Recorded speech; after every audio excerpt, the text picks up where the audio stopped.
What's up, everybody? Welcome back. We are back from the dead just like Jon Snow. This is the Alex and Jeff show featuring Evan. We're not fully back, though. We got the B team today. That's right, it's me, it's Jeff, no Evan. However, we have a very special guest. He is now a 3-time guest of the program, and he is the inaugural champion of the Alex and Jeff show featuring Evan, NCAA Men's March Madness Tournament Bracket Challenge. Please welcome Nat Esquire. Nat, how you doing? Thank you.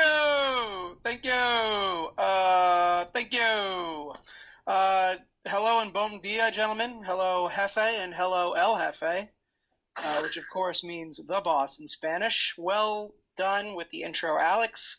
I'm thrilled to be here as a champion. I'd like all the listeners to know that I've never won a bracket in my life, and this year I won both brackets I entered. I don't know what everyone's doing. You just pick teams. It's pretty easy. I won like $120. It was cool. Can confirm. Also, Jeff, I apologize. I never Not asked. as glorious as a VHS tape. I'm sorry. Go ahead. No. Jeff, I never asked. How you doing? Oh, hello, world, and bom dia. I am doing well, thank you. We are back here. Congrats to Nat. And he said he won $120. None of it was from our bracket, but he did win a random VHS that we will find from Savers. And of course, a copy of the Da Vinci Code. a Savers special. We play a fun little game, Count the Da Vinci Codes. I think we got up to, 15 before? Probably more. There's always a lot of Da Vinci Codes. And if we threw in Inferno and, what's the other one? Angels and Demons, that's like 22 books right there. At least. So, it's been a long time. A lot has happened. We have lives, We got a lot of stuff going on. But we're back because we want to be back. It's a lot of fun. But we got a lot to talk about today. We're going to be talking some Game of Thrones. We're going to be talking some Firefly Funhouse. You might be saying, what the heck is that? Stay tuned. We're also talking the B's, the C's, maybe a little bit of socks. We'll see what life brings us. So lots happened. So let's dive right into it. Jeff, without further ado, you got some Game of Thrones topics we want to cover. You care to explain them? So a little show called Game of Thrones has come back over the last 4 weeks, which is crazy because that's so it's been 4 weeks since we've done a podcast. Whoops. Yikes. Whoops. Our bad. I'm sure our 10 listeners are not happy. Anyway. 10,000. 10,000. Yeah. Anyway, so we only have 2 episodes left of Game of Thrones, which is wild. So can I have a slight gripe? And this is 100% my fault. I thought there were 8 episodes. So that's all. That's my gripe. I thought there were 8. There are only 6, and that's my bad. But I was like, 6 episodes? That's all you got? They're like an hour and 15 each. I'm with you though. I thought there were 8. Yeah. All right. Sorry about that. Go ahead, Jeff. No, and maybe that'll we'll keep that in mind as we go along, and we can kind of maybe discuss how the pacing and the structure of this season might be not so favorable as some people are thinking. But anyway, first question. Okay, first 2 episodes, recap. Oh no, the White Walkers are coming. Let's have some heartfelt moments for 3 hours. Okay. All of a sudden, boom, episode 3, Battle of Winterfell. The very first scene of Game of Thrones is a White Walker and something Stark? Whoever Stark it is, Benjen Stark, I think, who's out in the woods fighting. Benjen Stark, yes. Younger brother of Ned. Shout out Benjen Stark. Shout out Boromir. Anyway, so this is the huge story of Game of Thrones, and we have spent a lot of time following this story. So my question is, we'll start with Nat here. We'll start with our guest. Did the White Walker storyline pay off, and what are your thoughts on the Battle of Winterfell? All right. So the short answer, did the White Walker storyline pay off? No. But here's why. Exactly why you said. The whole show is framed. The first scene ever is White Walkers attacking Benjen Stark while he's ranging beyond the wall, right? So it sets up this existential threat. And the entire idea of the show is all these people are squabbling over the throne and the monarchy and inter-family rivalries, while the existential threat of a mythical force lies beyond the wall. And no one takes it seriously, right? You just send your criminals and your rapists and your unwanted younger sons to the wall. Like Benjen Stark and Sam Tarley, bastards go there, like John. So when this is supposed to happen, and there are allegories to be made to, like, say, climate change, right? An existential threat that will run over everyone, that everyone's woefully unprepared for. I'm not the first person to make that allegory. So, I mean, my expectation going in, and I guess David Benioff and D.B. Weiss love to subvert expectations, was that we would end up having the Cersei fight first, and then move on to the White Walkers, right? The Night King is just barreling through. He takes out Eastwatch by the Sea. He takes out Castle Black. He takes out Last Hearth. He runs through the Umbers. And so it just seemed weird, right? It was a really cool episode. I thought it was very well done. It was really dark, so I have to go back and watch it on my living room TV instead of my bedroom TV and, like, brighten it up. But it was cool as hell, the Dothraki horde going across the field. And it's stupid to use your cavalry like that, right? You have shock troops against an army of zombies who don't feel fear, and you have a siege, but you send out your horses first. Just straight on, whatever. It's fine. None of it made any sense from a strategic point of view, but it was cool as hell, right? You watch those Dothrakis go across, and just the torches go out until there are none. And then you just hear galloping coming back, right? And here comes Jorah Mormont, and that's really cool. But I think what ends up happening, so I have two major issues with this season as a whole and the Battle of Winterfell, is that there's a ton of really cool stuff happening, but not necessarily for the right reasons. And then it just feels like the show is now just tying up loose ends because the existential threat is gone. The idea of, like, Cersei being, wanting the throne so badly, she's lost all her children, right? She saw the witch when she was young, and the witch said, your children, gold will be their hair and gold their veils, meaning she would outlive her kids, which she did. And so what's she even fighting for? And if that battle just ends with, I don't know, in my head I wanted the White Walkers to be the end, the Night's King to be the end. Arya was a badass for how it happened. That was a really cool moment. But it just, like, this week going in was like, okay, well, the stakes are way lower now. I care a lot less who ends up on the Iron Throne than I did about, like, the continuing existence of humankind on Westeros, which has now been secured. So, I don't know. Seems backwards to me. Yeah. All right. Very good. Al, let's get your thoughts on that. So let me tell you something. Uh-oh. A while back, I said, and it was a hot take, but I said the Battle of Winterfell would be on par with the Battle of Helm's Deep in terms of badassery and overall impact in entertainment history. And I was wrong. You're damn right you're wrong. Part of why I was wrong, because, TV versus movies, budgets, time constraints, all of those sorts of things.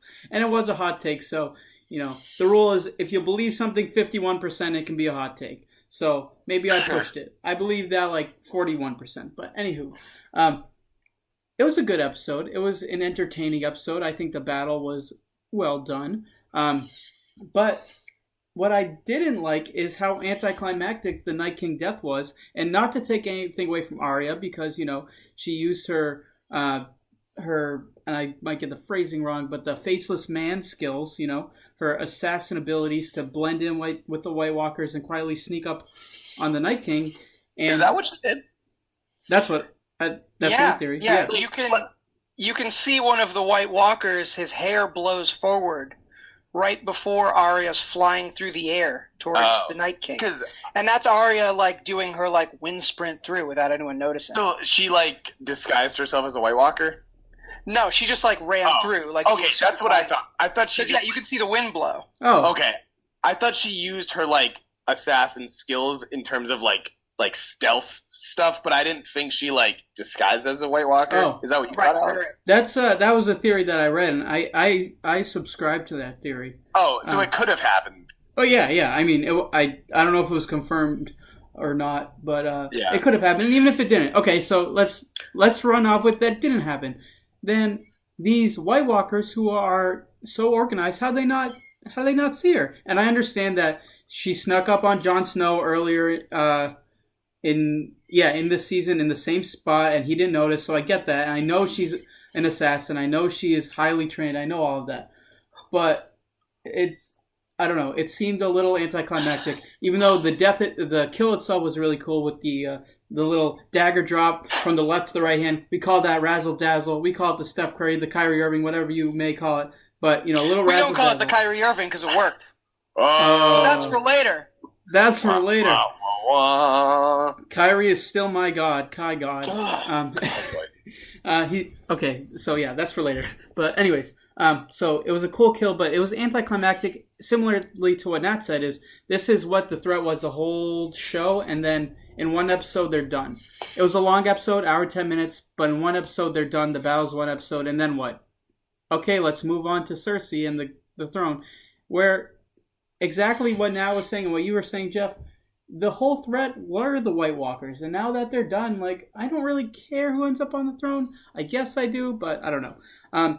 And I want to throw this out there before we move on.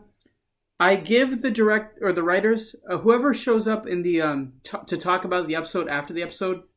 Are those the directors? That's there's two guys. There's like the guy with the like salt and pepper pompadour, Yeah. and there's the guy with the glasses and like the shaved head. Yeah. That's David Benioff and D.B. Weiss. I forget which is which. I think the guy with more hair is David Benioff. Are they writers? D&D they call him. Yeah, they're the head writers.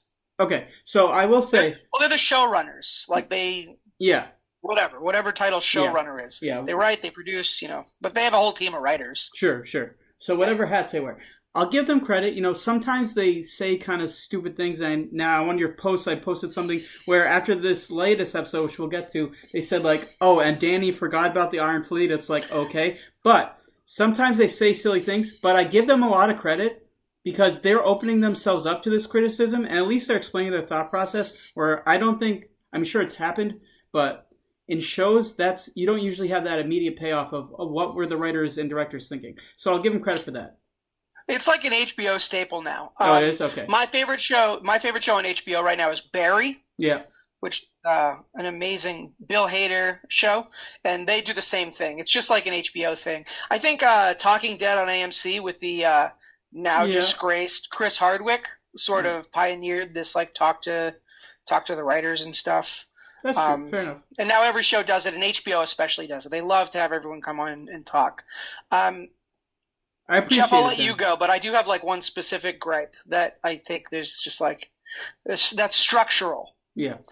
And it's just I don't know how you go in, having written the show for years and years and run the show and talked to George R. R. Martin a bunch of times. There's no way George ends the books with like, and now that the Night's King, because in the book it's not the Night King, it's the Night's King, and no one's ever seen him. He's a myth, and his name might be Bran Stark. So there's a whole thing. Oh, yeah. A whole Bran Night's King connection in the books that's sort of explored here, but not really, which I think is fascinating and will play out very differently in the books.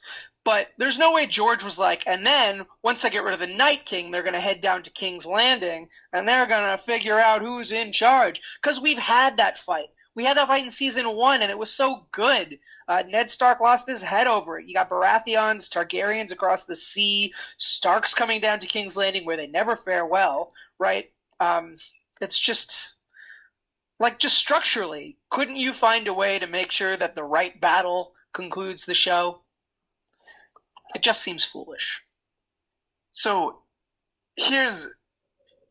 I hear what you're saying about structure, and I think Yes, controversy. Let's do this. well, I think it's tough and you mentioned The Walking Dead a little bit before. It's tough to create like that finished story when you've spent so much time developing these characters with like the enemy that's like a monster, because like even though the Night King he could be super badass and all this stuff, it's like he doesn't have these layers to him.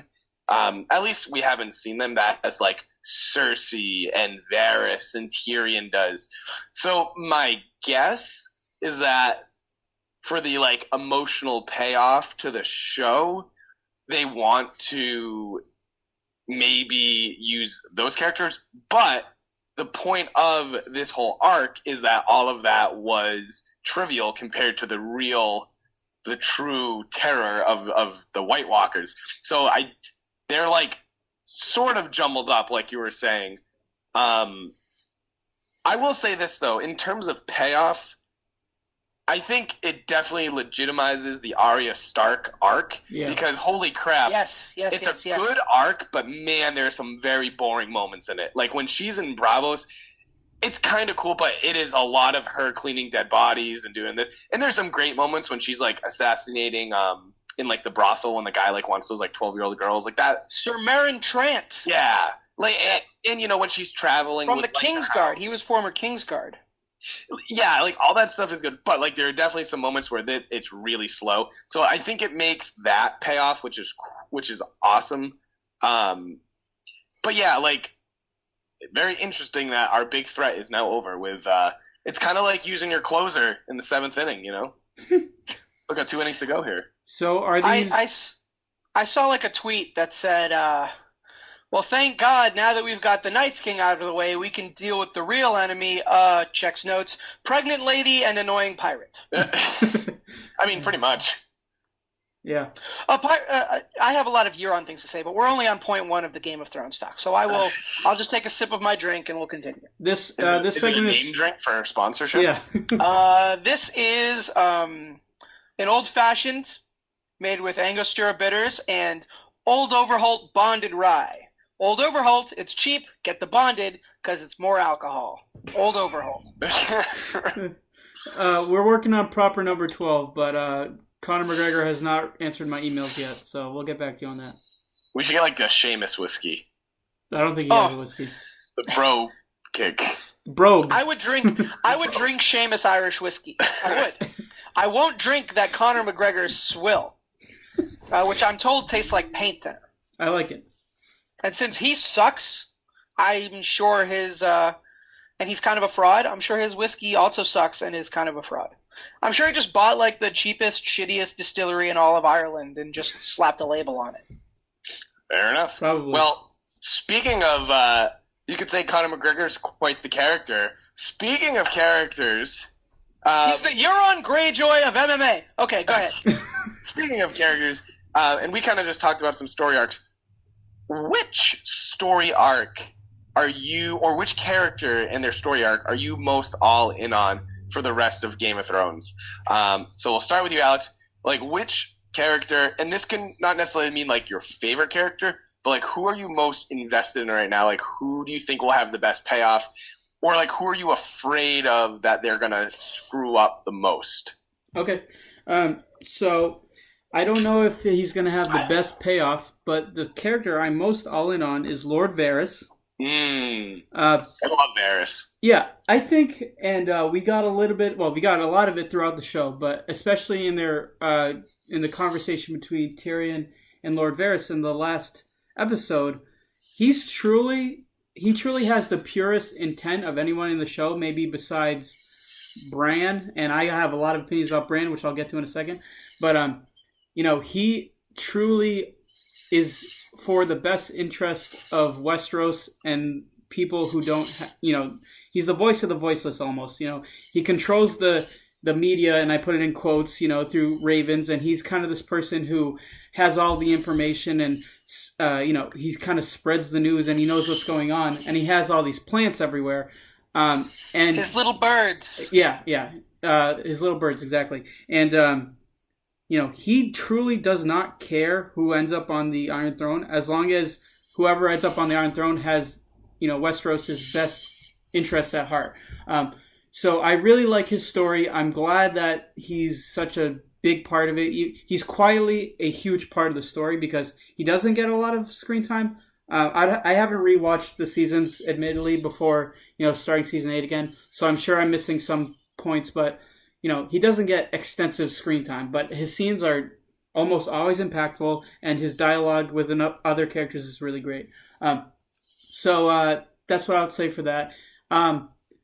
Person I'm scared that they've screwed up, and it's way beyond fixing. I think Bran Stark is the worst character in the history of the entire universe. And I have not read the books, admittedly, so I'm sure there's lots of reasons why he is the way he is. But Bran freaking Stark, the three-eyed raven bird boy, knows everything. He knows everything. He lives in the past, he says. He doesn't want to interfere because he knows everything. He doesn't do anything. He doesn't do anything. And it makes me so mad. It's like, you are so useless. Stay in your chair, get pushed around. You're less useful than the chair you sit in. Because at least the chair you sit in moves and is having someone's buttocks sit on them. Bran is useless. I hate Bran.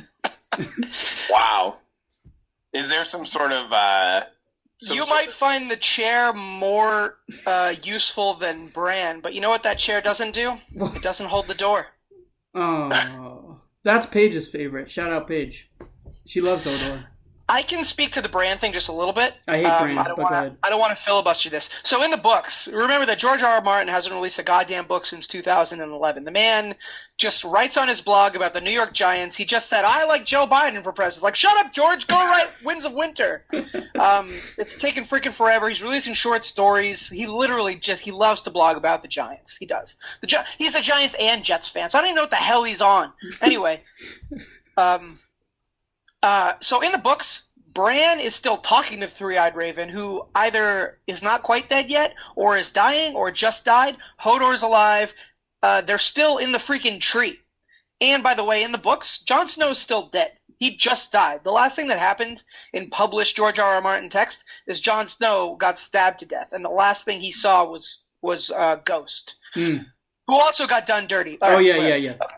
Yep. Is it my turn? Or do you want to go for it? No. All right. It's your okay. So, what am I excited for? Characters I'm excited for.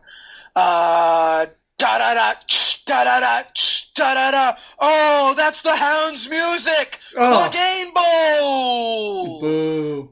I'm amped for the Clegane Bowl. Sandor is going to King's Landing to mess up. Can we swear on this podcast? You can swear. To fuck up the mountain, the zombie mountain, Sir Gregor. Who's had it coming for a long time and is a character I hate because he's just a freaking zombie that does whatever Cersei says. I hate the mountain too. Yeah. I'm interested to see what happens with Jon Snow because he's Aegon Targaryen, right? And a lot of people seem to want him on the throne, right? So Varys and Tyrion have that whole conversation in episode 4, which was really not a very good episode, although there were some scenes I enjoyed that were just fan servicey, all in Winterfell. All the good shit was in Winterfell. But they're saying now, like, maybe the best kings are the reluctant ones, and it's kind of bullshit because, this will segue into the character I think is going to get done dirty. That would be Daenerys Targaryen, the first of her name, Lord of the Andals and the Rhoynar and the First Men, Mother of Dragons, Crosser of the Great Grass Sea, other shit like that. She is going to get done dirty, gentlemen. The Mother of Dragons is going to get screwed over. Just like her lady-in-waiting, Missandei, got put back into chains and decapitated just to, like, have an emotional beat for Grey Worm and Dany. Dany's going to get screwed over. Something bad's going to happen. I don't know how they make it work out. It would be cool if they did, but at this point we have diametrically opposed concepts, right? You have the male heir that has a better claim to the Iron Throne, then you have the female Targaryen, who really should have never left Essos, where she was actually a queen in her own right, and she crossed the sea to Westeros to claim a throne that she only had a right to because of her name, and monarchies are stupid.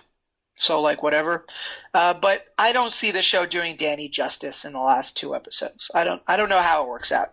Which will be a really shitty payoff because we've been following her growth from timid child to badass queen. And I'm not sure she should even win because she's an imperialist, right? I don't know. Does she deserve the throne? Maybe, I guess. Not by blood. In that sense, John does deserve it. And then you feel kind of misogynistic because I'm not... All right, I'm going to cut myself off because I could talk about Game of Thrones and my issues with the show versus the books all day. I am not excited for the inevitable think pieces that explain Jon Snow and Daenerys Targaryen as an allegory for the Democratic primary. I'm not ready for it. But if it happens, I'm going to paint the wall with my brains because I can't deal. Like, no good, man. But it's going to happen. Just watch. Just wait for him. It's going to be all over the place. All right. Well, with that, let me say this because I think you do make some interesting points about Danny. Are Jon Snow stands the Bernie Bros of Westeros? Wait for it. It's going to happen. All right. Go ahead. I'm sorry. So I feel like Danny is just like getting bodied. I don't think she's doing a good job. I don't think she's making smart choices. I mean, she just got her dragon like killed. Like, are you kidding me? And by magic, magically killed. And you know, so I like objectively looking at it. If I was a citizen of Westeros, yeah, I'd probably want Jon Snow to be my king over Danny.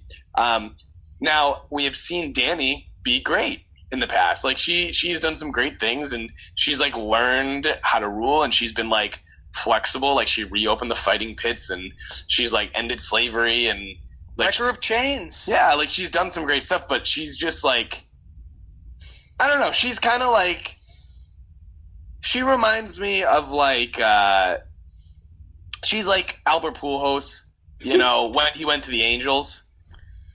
She's making all that money, and she, you know, she's got all the rights and blah blah blah, all this stuff, but it's just not there anymore. And you, Alex, what you were saying is like, you can tell because Varys is like questioning her. So I agree with you. Like Varys and Tyrion are like my like who am I most invested in, and I love their conversation. Yeah, I thought that was very interesting, and they've always had great conversations. Especially when Tyrion is just like, what the hell is the realm anyway? Like, what are you talking about? Which I thought was very cool. So, yeah, and yeah, like, I don't really understand, like, Danny going to the front gate with, like, 60 troops. Like, yeah. That was like the 10,000th bad decision that Tyrion talked her into. He's not. Yeah. He's been the worst hand in the world since they diverted from the books. He's just been awful. And he's just made bad decision after bad decision. I don't. The only reason she went to King's Landing was because Tyrion said, "Oh, Cersei, once she sees it, will believe, and she'll send troops." Cersei didn't send troops. One guy showed up, Jaime, who survived somehow, fighting left-handed. He said, "Oh, let's not destroy all these Lannisters, like." Let's not go to Casterly Rock, let's go somewhere else. And then, like, half her fleet got destroyed. Then they go to Dragonstone this episode. Their fleet gets destroyed because somehow an entire Ironborn fleet was hiding behind an island, even though Dany was in the air. And since Viserion got hit with 3 Scorpion Spears, they must have been in line of sight. But maybe not, because David Benioff said, Dany just forgot. God!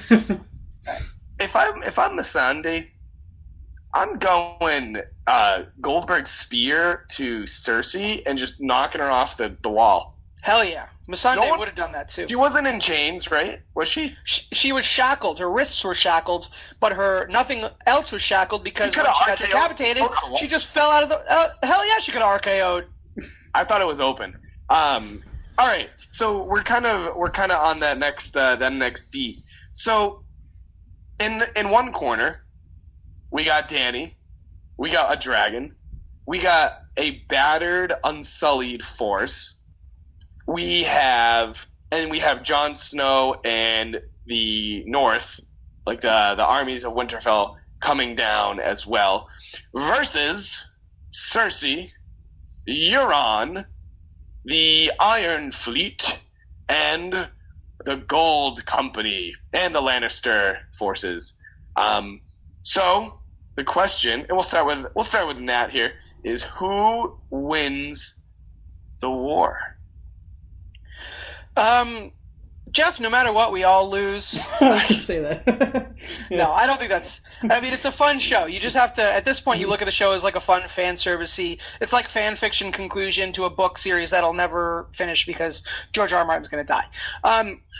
I don't know who's going to win, but Cersei and Euron are obviously going to lose. That's why the Night King thing should have been delayed, because there's no universe in which Cersei, who's been one-dimensionally evil since she blew up the Sept, and Euron, a guy who just showed up one day, seized control of the Iron Islands, and has just been chewing scenery and being a dime store lame-ass pirate ever since. There's no way the show ends with them. So really the only question is, does Dany take the throne, does Jon take the throne, or do they throw the entire monarchy out somehow? That last idea I'm sort of leaning toward, only because maybe the writers want to... Clearly the writers are very cognizant of our current political situation. That conversation between Varys and Tyrion sounded like a conversation you could hear today. They're like, well, they're going to like Jon. He's got a dick. And having a dick is important when you're talking about who's going to rule. And literally they say, Varys goes, and he's a war hero. Right? So it sounds like you're watching Westerosi CNN, which I hate you, Benioff and Weiss. I hate you for putting me through that. And if they're trying to be subversive, they could say something about how all fantasy things are sort of locked in a medieval stasis.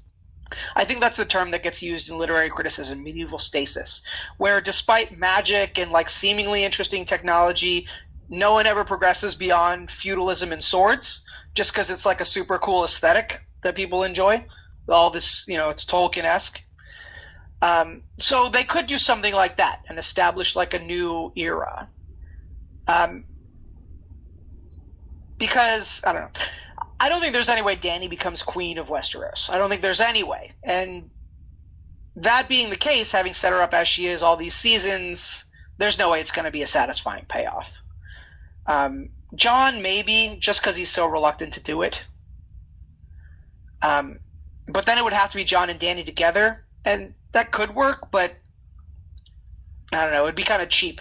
Very saccharine, like, I'm going to marry my aunt, and we're Targaryen, so who cares? We've already banged a bunch of times. And, by the way, Dany's barren. The only children, I don't know if the show adheres to this, but the only children Dany was ever going to have is her dragons. There's like a prophecy in the second or third season. She can't have kids. She had dragons. That's it. So it's not like there would be any incest, Snow Targaryen babies running around. The real winner will be people waiting for the Clegane Bowl. It's the real winners. All right. Alex, what is your thought? You know what? I'm going to stick with what I was going to say and say there are going to be no winners because we all have already lost because they butchered this season so far in terms of some character developments. I know this is not the question that you asked, Jeff, but I'm going to, to go back to the second question, I think they butchered Brienne Tarth's character arc. I think they butchered Dany's to a certain extent, and I've been thinking about this for a long time, and by a long time I mean like a couple days. But I didn't hate the Dany stuff because I thought it was consistent. But the more I think about it, I guess it's true that she is becoming this like kind of crazy person who doesn't care about all of the children that she's gonna burn in the Red Keep or whatever. So I thought she's getting a little too crazy. But who's going to end up on the Iron Throne? I don't think it particularly matters. And, just because I think the Night King was the biggest story, and that's kind of over. So it'll probably be Jon Snow. to appease the majority of fans. I think it'll probably be him. And if not him, I think they're going to frame it in a way that, they'll get married and somehow Jon Snow will convince Daenerys that, they should rule together. I don't know. So it's either going to be Jon Snow or both of them. My hot take for the throne that will never happen. Queen Arya Stark, bow down peasants. But other than that, yeah. I adapt to that. I like that, Alex. So let me, I guess I agree with both you guys that there are no winners, and it doesn't really matter. But I just want to say, I don't know. I'm assuming that the Dany and Jon will win the war, but I have a we're gonna pretend this is pool, and I'm calling the last shot here. This is how Cersei's going down. Oh, I like it. And I don't know. Excited. And it might actually interfere with the Clegane Bowl, so that might not be good. But somehow, some way, the monster of the mountain is going to kill Cersei. It's classic, the monster turning on the scientist, and he's going to kill Cersei somehow. Anyway, Qyburn, you mean, right? Qyburn the scientist? No, well, I think he's going to turn on Qyburn. Yeah. I think he's going to turn on Qyburn, but I think he's going to get the finishing blow on Cersei. Like, I think he's going to get, or like Qyburn's going to, someone's going to command Zombie Mountain to kill Cersei. I think I know who's going to kill Cersei. Who dat? Arya. Jaime Lannister. Oh, boo, no. Ooh. Are you kidding me? They're both... Guys, why and then did he'll go back Jaime to Brienne. leave Brienne? No, he's not going to go back. Ready for this? He's going to go back. He's going to try to fake us all out because he's faking Cersei out. He's going to go back and say, I went there, I defeated them, and then I came back because I can't bear the thought of you not being in this world. And there's going to be a moment, and he's going to stab her in the heart through his own chest. What? Wow. Jaime will die, killing Cersei. Like Die Hard, Thank you. but with a sword? Like Die Hard, but with a sword. Wow. Yeah. That's how it's going. There's no other reason for Jaime to go back. No other reason. I want to shout out a character quick. Well, excuse me. It would not be out of character. All right. What did he say to Brienne as he left? He said, Cersei is hateful, and so am I. True. Right? Mm-hmm. And how is he hateful? He's hateful because of her. He can't forgive her for everything she's done. And, by the way, let's remember how Jaime's story started. He was a member of the King's Guard during Aerys Targaryen's rule, and as Aerys was ready to burn the Red Keep to the ground with wildfire, he was stabbed through the heart, stabbed in the back by Jaime Lannister, the Kingslayer. Full circle, baby. Just like how the Valyrian steel dagger that was sent to assassinate Bran while he was recovering from getting thrown out a window was then used to kill the Night King, which, by the way, Bran made sure would happen. Bran went... So, what was Bran doing all that time? He's walking around. We were thinking, what, are you going to engage in the battle? What he was doing, he was making sure everything was in place in the past to make sure that the moment happened where Arya could kill the Night King. But yeah, Jaime's going to kill Cersei. I'll bet anything on it. I'll bet my VHS tape on it. Whoa! So who gets the VHS tape if that doesn't happen? I guess we'd all have to put in... we'd all have to make wagers on who's going to win. And but what do I get if I win? That's the problem. I already have the VHS tape. My cup runneth over with glory. Yeah, true. I don't know. We'll have to think about it. This is off topic. Well, on topic because it's Game of Thrones. But let's just shout out Bronn of the Blackwater quick. That was a wild moment. Bronn's a badass. That's really cool. I just wanted to. I think he's gonna end up killing all of. No, he's gonna kill Tyrion. That's my guess. Okay, so here's the thing, though. So Bronn is now kind of like. Is he kind of just like the Deadpool of this universe? He is the Deadpool. Like, yeah. So. A little bit. I like it. Did he like go to Bravos and like become this master assassin? Like, no, what is he gonna do in Winterfell? How did he get to Winterfell? Is that what you asked? How did he get to Winterfell? How's he hiding in Winterfell? What is he doing? How did he sneak into the? Like, that's true. He just showed up through the door with a crossbow. Like, Braun's a sellsword. No one's going to stop him. They're all in disarray because, like, everyone died. No one's paying attention. He's Sir Braun of the Blackwater who fought for Cersei's fort. He's like a general of Cersei's army, and he was just chilling, walking around with a crossbow. That's fair. Yeah, well, he fast traveled. You see, Jeff. Now everyone fast travels. You don't actually have to take roads. Once you've been everywhere in David Benioff and D.B. Weiss's Game of Thrones, you just hold down square and you're in Winterfell. I mean, it's a cool it's a very fun and cool story. It's like he's like Charlie in Always Sunny. He's the wild card. Like you never know when he's gonna show up. It's just Braun of the Blackwater. He should end up on the throne. King Braun. And they would literally be like Deadpool. Not King Bran, King Braun, because Bran sucks. Braun's cool. Remember that, kids. Pro Braun, anti Bran. Yeah. Nice. I have so many Bran questions in the books, and none of them matter for the show, and it's so annoying. Bran would need like his own show, and would be so bad to like equal the book lore. There are so many theories about Bran, like maybe he's been Bran in like several lifetimes, like he was Bran the Builder and built the wall, shit like that. Yeah, that's crazy time travel theories. You need like this though. You need the crazy time traveler to make the theories fun though. You know how far ahead the show is from the books? It's not even confirmed that Lyanna and Rhaegar are Jon Snow's parents. Wow. Like again, Jon Snow's freaking dead in the books. George R.R. Martin can't sit down and write a goddamn thing.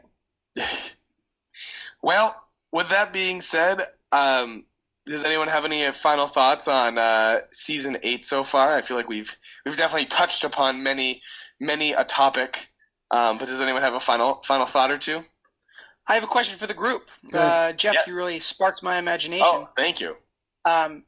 If Missandei were to have handled Cersei, what would it be the RKO you'd want her to see? Do Cersei in? What's the ideal wrestling move for finishing Cersei? It would probably be the RKO because you're gonna drop her off the wall. But I mean, it could go with a classic spear. Well, I disagree, Jeff, because if her wrists are tied, she can't go for an RKO. You gotta wrap your hands around the neck to get the RKO. You gotta get that torque. So I'm gonna go with the Enziguri. Yeah. Enziguri head kick. That would be a lot to get an Enziguri. Like, Cersei would have to catch the kick. True. Yeah, yeah, fine. So she blocks it with... Okay, Missandei goes up with the left. She blocks the left. Then she goes up with the right. Enziguri to the side of the head. Cersei's dead. What about a super kick? Nah. I like the Enziguri better. Yeah, alright, fine. Enziguri off the top wall. Story over. Could she, like...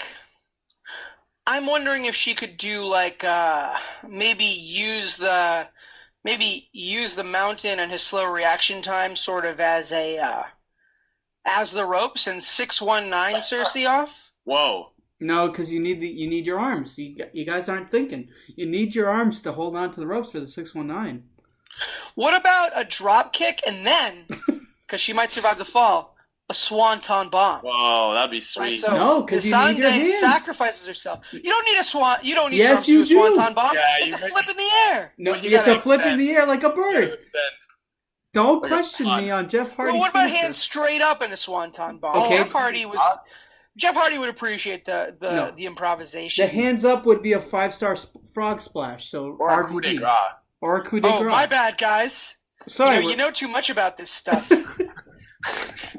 Wait a minute, I'm sorry we know a lot about wrestling. Do you want to tell us more about Bran and page 242 of A Feast of Crows? Yeah, you nerd. 242 of A Feast 4 Crows is No, I have no idea. Right. But the lore is good. That's the problem with the Game of Thrones abbreviated ending without George, is because the lore is cool. All right, whatever. The lore is cool, but Bran sucks.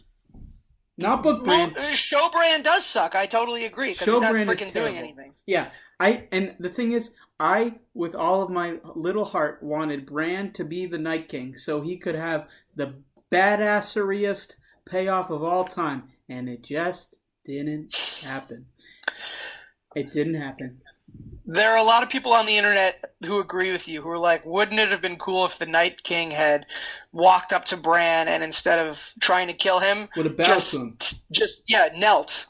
Would have been wild. Wouldn't have made any damn sense at all, but it would have been wild. I would have loved every second of it. Oh my goodness. Bran is just another character that the show's done dirty, along with Ghost, who couldn't even get 1 second with Jon freaking Snow. Just give him a little pat on the head like, hey boy, you're a direwolf, you belong in the North, and I love you, and we've been through a lot of times together, but I gotta send you north. And then Jon could walk away, and Snow could have howled, and we all could have cried. Instead, Jon just kind of looks over at Snow, at Ghost, and just kind of nods and walks away. He can't even go pet his dog. Oh, God, that killed me. The CGI was too tough in that. You don't understand. They freaking killed Viserion. We have That's what took all the CGI budget. Yeah. 5 seconds. Just give him a little pat. Hey, boy, love ya. Oh, bullshit. shout out. What is her name? The little girl. What is her name? Arya. No. No. The little kid. The kid. Lyanna Mormont. Yeah. Oh. She's a badass. Shout out Lyanna. Giant Slayer. Very cool Giant Slayer, scene. Yeah. That's a very cool character that the show created out of whole cloth. I like that. I don't even know if name's even mentioned in the books. I have no idea. I'd have to go back and look, but I don't think so. Hot take: the Mormont family could be like a huge underrated family in the Game of Thrones that I feel like not a lot of people talk about. Because you got Jorah, Yep. Lord Mormont from Castle Black, like Lord Commander, Gior. Yeah, Gior Mormont, yep. and then Lyanna. Hell yeah. One fighter from Bear Island is worth 10 mainlanders. Yeah, stupid mainlanders. Yeah, a 10-year-old girl killed a freaking giant. Yeah. There's been a lot of like talk about how that giant, like, what are you doing? Why are you like bringing her to your eye? Like, just step on her. Giants are dumb, man. Are they in the game? 1-1 didn't even fight with a weapon at the Battle of the Bastards. Yeah, was that 1-1 or is that just an in I think it was just a giant from the north. Because they would have burned. What do they all look body. the same to He you, Alex? died. No, but 1-1 is brought to death. They didn't burn him. He is. Well, yeah, but he died at The battle- Winterfell, so they would have disposed of his body. Oh, true, yeah. And I think they just cremate people in the north unless they're nobles, right? Like the crypt. Yeah. Crypt idiots. Sorry. You know, people were saying, "Oh, don't go to the crypt, don't go to the crypt." But I was thinking, but the crypt is filled with stone caskets, and they're going to be like desiccated corpses in there. So it was kind of stupid that any of them could have broken out. That's true. Yeah, that's true. It didn't make any sense. Or they are preserved maybe because of the cold? I don't know. They could have just it was heard bony hands coming out. Like, how are they? I get it. They're not zombies. They're Yeah, magical. did they break through the So, like, stone? I don't think any of the Stark line came out of their caskets. I think what it was is like lesser people just have like, I don't know, it was weird. They like went through the sides like it was just sand or something. Like sheetrock. Yeah, right. Like, who's burying you Or guys in drywall sheetrock? or something. Right. Yeah. Zombie Ned would have been cool though. Well, he has no head. Ned's bones. True. What's funny to think about is Ned's skull could have been chattering away in his casket, but he was sent back. They stripped his corpse, bleached his bones, and sent the bones back to Winterfell back in like season 2. Yeah. All right. Well, I think we certainly unpacked 4 episodes of Game of Thrones, and I do think it's worthwhile to have a lengthy conversation about it. But Al, do you want to? How's our favorite rookie backup center doing right now? Backup center's generous, Jeff. He's more of a fourth stringer. Sorry. How's our favorite 4th string Celtics backup center doing? Are you talking about the Time Lord? And if so, we're doing okay. We're at my favorite number is 49. So. Oh man. We'll leave it at that. So a quick sports roundup, or? Sure. Before we get there, Jeff. Oh yeah. A couple weeks ago, we were talking about a little wrestler, a big wrestler, by the name of Bray Wyatt. Braun Wyatt? Bray Wyatt. So you may be asking, what does Bray Wyatt have anything to do with anything? And the answer is seriously. Nothing. He doesn't have anything to do with Game of Thrones. But what he does have to do with is being awesome. So Bray Wyatt is what we in the industry like to call an electric factory. Best promo in the game. Agile in the ring for a big man. But he's been done dirty. I know he's been a WWE champion. I know he's been a tag team champion, but he's been done dirty. Anyways, he's been off the screen for a while. He was injured, this, that, and the other. Whatever. Well, 3 weeks ago, he came back into all of our lives. And this time, he's been reinvented as a children's show host of a show called The Firefly Funhouse. The Firefly Funhouse is the second hottest thing in wrestling, but behind AEW, and you can't convince me otherwise. You know that meme where it's the guy sitting on a table and it's like, whatever, change my mind? Firefly, yeah. I'm that meme right now. I'm sitting on my table, and my banner says, I'm all in on Firefly Funhouse, change my mind. Firefly Funhouse is the greatest segment in Raw history. That's not true.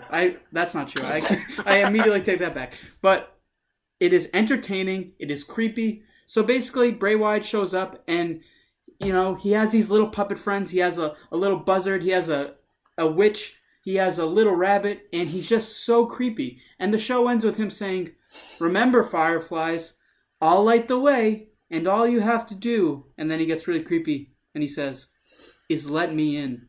And it's like, Bray Wyatt, you god of wrestling promos, I'm all in. I'm back in WWE. Is he feuding with anyone, or has it just been like promos? It's the Firefly Funhouse. That's all it is, Jeff. Have fun with it. Wow. It's a kid's show. Who do you think he's going to feud against? I don't care. I hope he never steps foot in the ring again. I just want the Firefly Funhouse. Wow. It is the greatest segment I've seen in a long time. Love it. That's all I want to say. That's good. Well, I feel like we should... I think we should mention Cody Rhodes' opponent at AEW, because I think it's an interesting one. Yes. So I said the Firefly Funhouse is the second hottest thing in wrestling, and that is because the first hottest thing in wrestling is Cody versus Dustin. That's right. Cody Rhodes versus the artist formerly known as Goldust at Double or Nothing. They are real-life brothers, son of... IRL. What? IRL. Yep. Shoot brothers. Shoot brothers. Sons of the American Dream, Dusty Rhodes, who is one of the best, most wholesome, great faces in wrestling lore. And they're going to fight each other at Double or Nothing. And it's very personal because, sometimes in wrestling it's hard to tell what's real, what's not real. But there's a lot of animosity between them. Dustin Rhodes, so Goldust, believes that Cody Rhodes abandoned the Rhodes family because, he likes to blaze his own path. He created his own wrestling company. He's done things differently, and he didn't follow in the footsteps of Dustin and Dusty. So there is a lot of animosity between them. There's also a lot of love because they are real brothers. I think anyone who cares anything about wrestling should watch the two promos that AEW released. It's Dustin Rhodes introducing the match, and it's Cody Rhodes responding to accepting the challenge and responding to it. Two of the best promos I've seen in a long time. So, yes, thank you for reminding me, Jeff. It's going to be Cody versus Dustin, May 25th, Las Vegas, Double or Nothing. Okay. Question. So, it's a retort. Okay. I watched that promo. Yeah. I only watched the Goldust one. I haven't watched the Cody Rhodes one. The Cody one's awesome. Okay, I gotta watch that one. I kind of feel like the Dustin Rhodes, is he fighting as Goldust or Dustin Rhodes? No, Dustin Rhodes. I'm just saying Goldust so people know who it is. Okay, so he's wrestling as Dustin Rhodes. I feel like his whole promo is just like, is Cody good in the ring? Yeah, he's actually really good in the ring. Is he good on the mic? Yeah, you know what? He's pretty good on the mic. Have I lost a step? Yeah, probably. I don't know.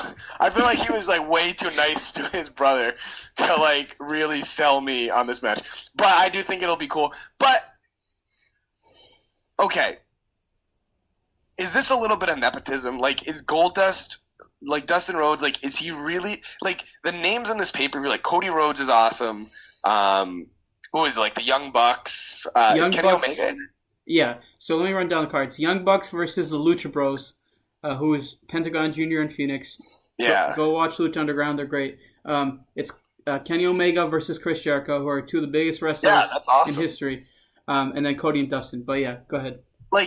and like not to disrespect Dustin Rhodes or Goldust, because like he has had a solid WWE career, and like I feel like he's never been, and not that I've seen so much Goldust matches, but like he's never really been like a main eventer guy. Like No. I don't know, he just, and maybe he'll step up here because it's his brother, but it just doesn't seem like he's either an up and coming like really talented guy or like this like god of wrestling like Chris Jericho. So I don't know. It'll be interesting and cool, but maybe they could have got someone else for Cody Rhodes. So here's the thing. Cody is recovering from a real injury. So athletically, you're totally right. You know, the thing about wrestling is you have to suspend your belief, obviously. Yeah. You know, obviously, I don't know the ages because wrestling is always hard. Like, John Cena's like 50, you know, and he looks like he's 30. But so I don't know Cody's age, but, you know, whatever. Let's say early to mid-30s. And Dustin Rhodes is what, 60 years old or something, you know. Yeah, I would say mid-50s maybe, but he's old. He's exactly. Definitely old. Cody is athletically and physically the peak of his life, and he's ripped, and Dustin Rhodes is not, you know. So obviously, like from an athletic standpoint, I agree. I think the match is going to be, I think it's going to be long but kind of slow, and I think it's going to be a lot more storytelling than actual spots. Just because Cody's going to have to carry him. Because you're totally right. Goldust has never really been a main event player. Goldust was, you know, this kind of homoerotic, like, really like sexual character that was, and it sounds silly. Edgy. Yeah, he was used to steal a phrase from my favorite WWE tag team. He was there to shock the system, right? He was there to catch everyone off guard and kind of be this freaky weirdo. But yeah, so athletically, you're totally right. But I think it's the way it's going to be an interesting match. It's going to have a good story, and it kind of eases Cody back into action because at some point they are going to have a weekly show. They've announced that. They're in talks for a TV deal. I don't know if it'll be weekly, but they're going to do a TV show. Maybe, I don't know. I would assume it's weekly, but they're in talks with a couple different companies. So, yep. I'm excited for it, though. Should be good. Nice. That's all I want to say about wrestling. We got bigger fish to fry. Jeff, you want to introduce the next stuff? Okay. I think we'll probably have to do this pretty... yeah, we're under an hour. We're good. Like a semi-Ogilvy fast break here. Semi-Ogilvy! Okay. Celtics, let's keep it simple. Bruins equal good. Celtics equal good. Paul Pierce say Celtics good. Then... Celtics become bad. Giannis Antetokounmpo become very good. Now Celtics no so good. What are your takes? Nat, go ahead. Take this one away. Okay, so in like games 2 and 3, I was getting really frustrated watching because I thought, surely it can't be every time that giant Greek man swings his 50-foot arms around and anyone caught in the wake of this windmill who like grazes the hairs on the arm, surely that can't be a foul every time. But it is a foul every time. But I've since moved on from that because it doesn't even matter because, let's see, Hayward and Rozier are something like 12 for 36 in the last 3 games, and Kyrie Irving has just been terrible for 3 straight games. 15 for 44 in his last 2 games. What's that? 15 for 44. Yeah, 15 for 44, right? He was 8 for 22 2 games ago, and he said, "You're not going to see 8 for 22 again." And then he was 7 for 22. Well, he was right. Where's the guy with ice in his veins who knocks down dagger threes against the Warriors in the finals? I don't understand. Like, and then he walks off the court with 10 more seconds to play. No one else walked off the court. This is bad basketball being backed up with a tantrum. Yeah, fair enough. It's not even fun to watch. It's just it's not. I'm sitting at a literal bar in Philly called Patty's. Watching Game 3 around the corner from my apartment, and it's a dive. It's like legit, you guys. It's pretty sweet. And I'm just screaming at the TV. God, it's terrible. It's terrible. Thank God there was a Phillies game on, so no one was paying attention to me. Good old Phillies. All right, Al, what do you got on your favorite Celtics here? So, let me just start out by saying it's over. It's OVAH, OVA. We got Game 5 tomorrow. OVA! I want them to get demolished by 58 points just to end this miserable season. Having said that, Jeff, you can attest to this. I was very upset after Game 4, and I said something along the lines of, I do not care who is on the team next year. I said, I don't care who's on the team as long as the team is different. And I stand by that to a certain extent. So here's my thing. Ultimately, the Celtics are or should be better with Kyrie at the helm. But the issue about Kyrie, and Nat, what you were saying, to get the ice in the veins, all NBA type player, guy who's going to hit these playoff shots, to get that Kyrie, you need guys on that team that he respects and thinks he's his peer. Who he deems worthy. Guys like, I don't know, Anthony Davis, guys like LeBron, guys like Kevin Durant. If he gets one of his buddies, either in Boston or, I hate to say it, in New York, whether with the Nets or the Knicks, I think you're going to see that Kyrie again. Kyrie doesn't trust his teammates. I'm not saying it's warranted, but he doesn't trust them. And the guy's an egomaniac off the court. I'm a Kyrie apologist. I think he is one of the greatest offensive players in NBA history on the court, and I don't think that's an exaggeration when he's on. But this guy is a head case. He's an egomaniac, and I don't think he has a lot of respect for his teammates. So you're not going to get the Kyrie with this Celtics team that's currently constituted. If they get Anthony Davis, you're going to see a lot different Kyrie, a way different Kyrie. Having said that, at this point, I want him to stay, but I wouldn't be heartbroken if he left because I think the team ceiling would go down, but they'd be more likable.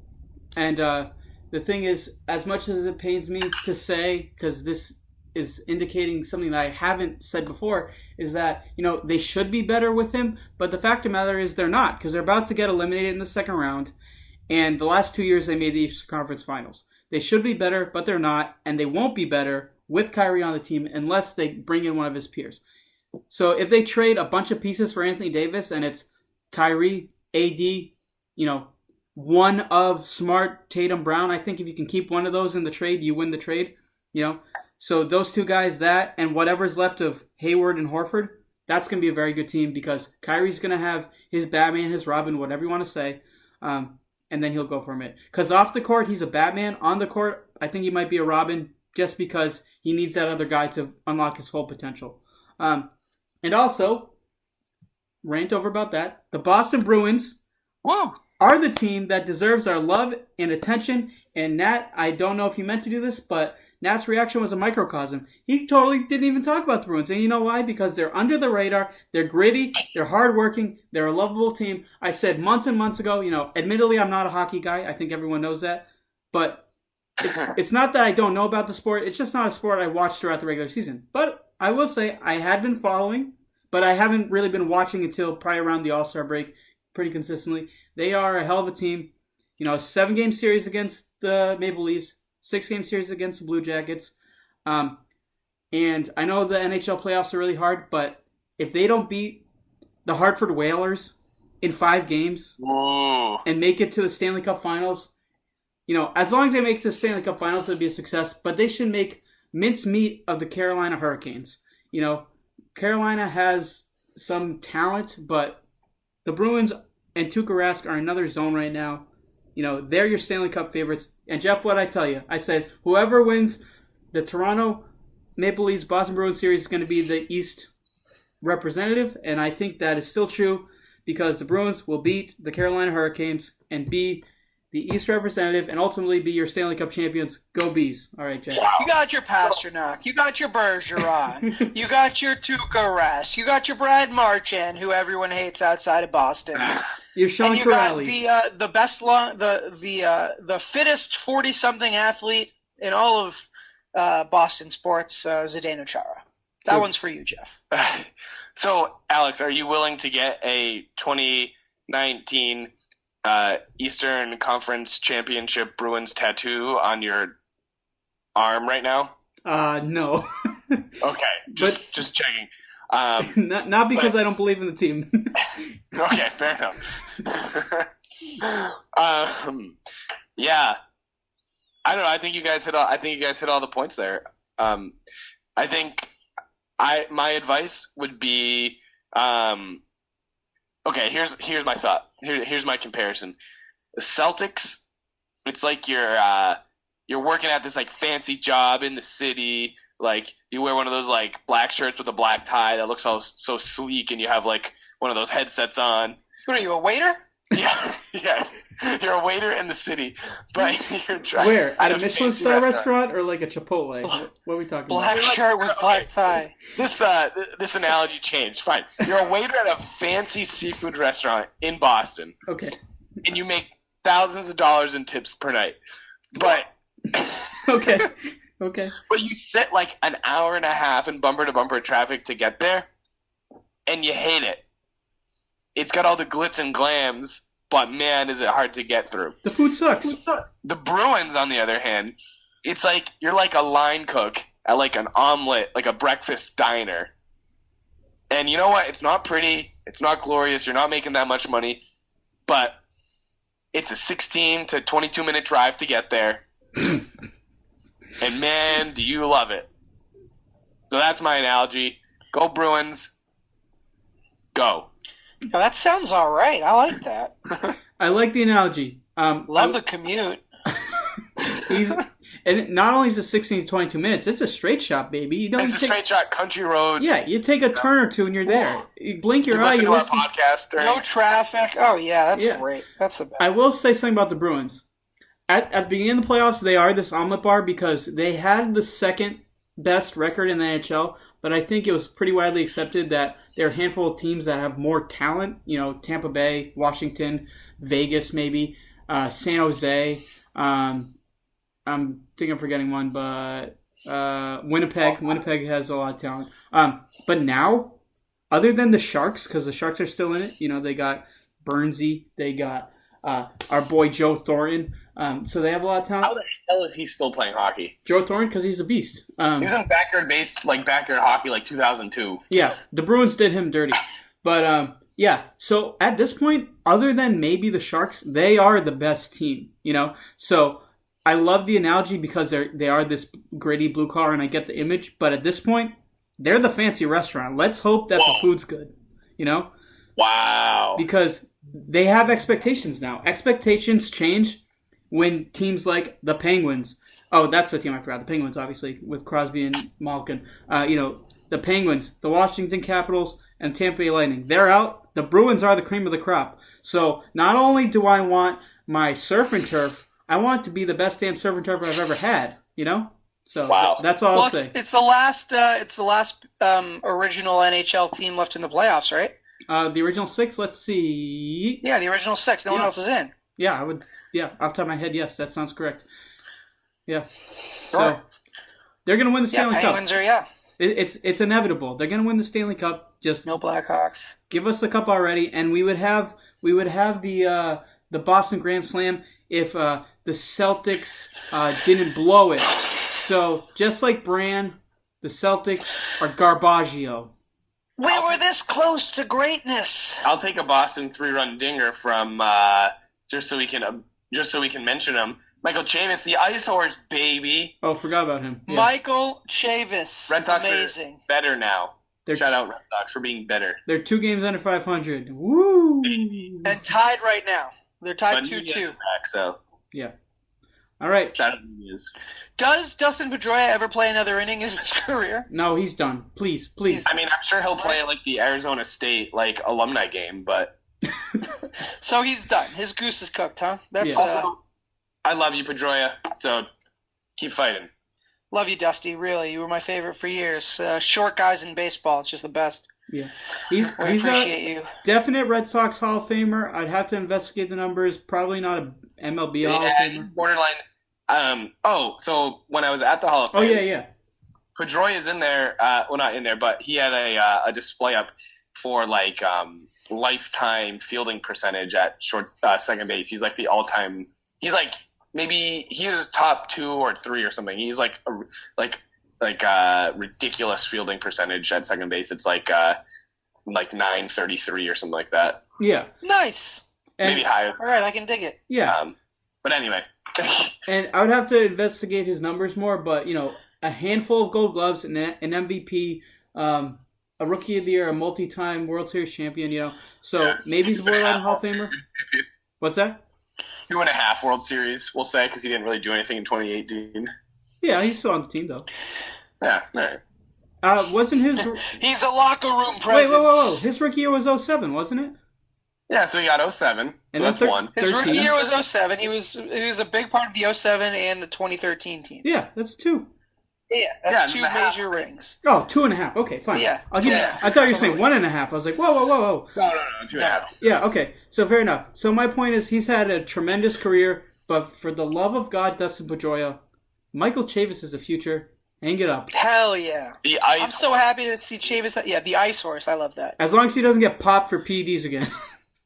My bad. Hey, it's a long list. Sometimes you take the wrong masking agent and they pop you. It happens.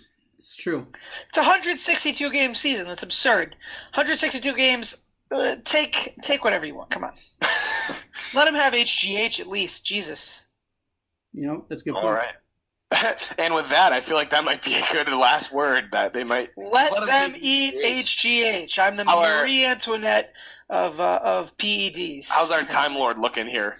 You know what? We had a very productive session today. I think let's get some very brief final thoughts and then wrap it up. Now, you got any final thoughts for us? Yeah, I got some gripes about Game of Thrones I want to circle back to real quick. Okay. Quick. So look, I got to do it. These are my last thoughts. They refer to Gendry as Gendry Rivers, which doesn't make any sense. He's a bastard from King's Landing. Bastards of the Crown Lands have the surname Waters. His name is Gendry Waters. Simple shit like that. Sloppy writing.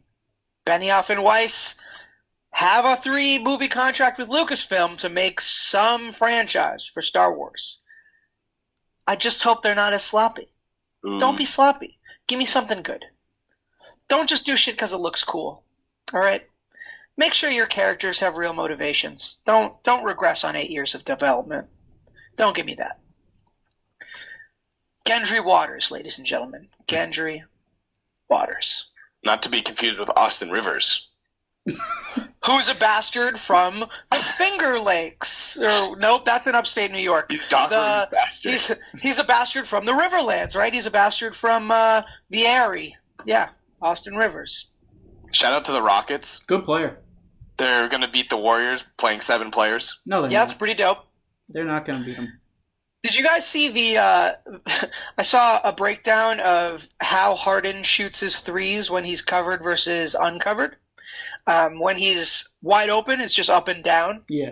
And when there's someone in his face, he goes forward. He lands about 3 feet forward. Well, that's smart. That's the rule. Good for him. It bothers me less than every single time Giannis drives. Yeah, I hear you. Jeff, you got some final thoughts for us? Final thought. Gold Dust. Whatever you got left, you better bring it at all in. No. What is it called? Double or nothing? Yeah. Double or nothing.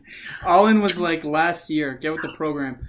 2 roads for the price of 1 when 2 roads collide. I like that. That was good. Thank you. Definitely redeemed yourself. My final thoughts. Brand sucks. Kyrie's still awesome even though the Celtics suck and off the court he's miserable. Bruins are awesome. They're going to be your Stanley Cup champions. And as Bray Wyatt would say, we'll light the way. All you have to do is let us in. Just let me in. Bye! Bye. Peace out, everyone.